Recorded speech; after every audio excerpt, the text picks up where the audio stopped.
Thank you very much, Mr. President. I'd like to be very candid in this debate.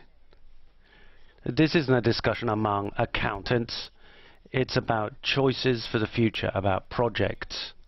Now, the opinion of governments is perfectly straightforward, of course. Everybody must bow under to the new consensus from Brussels. Nationally, budgets will be subject to one word and one word only: austerity.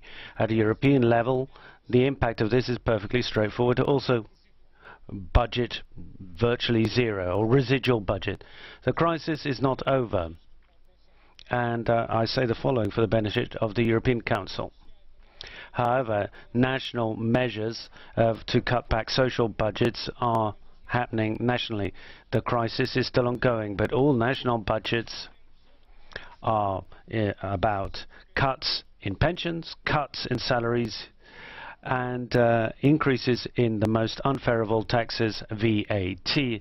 So it's against this backdrop that governments are refusing to contribute €1 more to the EU budget. They want €3 billion. That's less than we're discussing today. But hold on.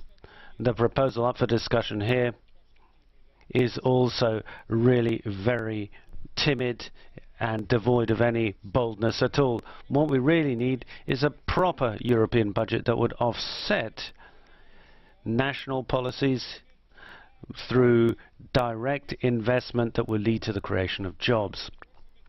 We need a European budget that will offset the negative impact of national budgetary policies. But this choice was not operated. Governments are transferring to Europe new competences, but they are not backing this up with competences. There are switching cuts on lines, and yet they're also proposing increases that can only be accounted for because of lobbies or dependence on lobbies. For instance, the 350 million for nuclear fission. Pretty strong lobby there. It's a pretty dubious budget under current circumstances. So that's the facts of the matter. Nationally, budgetary discipline is based on sheer stupidity. Take the Franco-German statement, that bears that out in spades. At the European level, we have a residual budget which is mediocre and chronically underfunded and thus doomed to inanition. We need to start discussing EU own resources and the need for a tax on financial transactions at a European level. This would allow us to bring about a barest minimum of justice in the economy, because today Europe is growing desperate. We're seeing a Europe of general strikes in Greece, in Spain, in France just today, in Portugal and Italy next month. That's the Europe we're living in at the moment.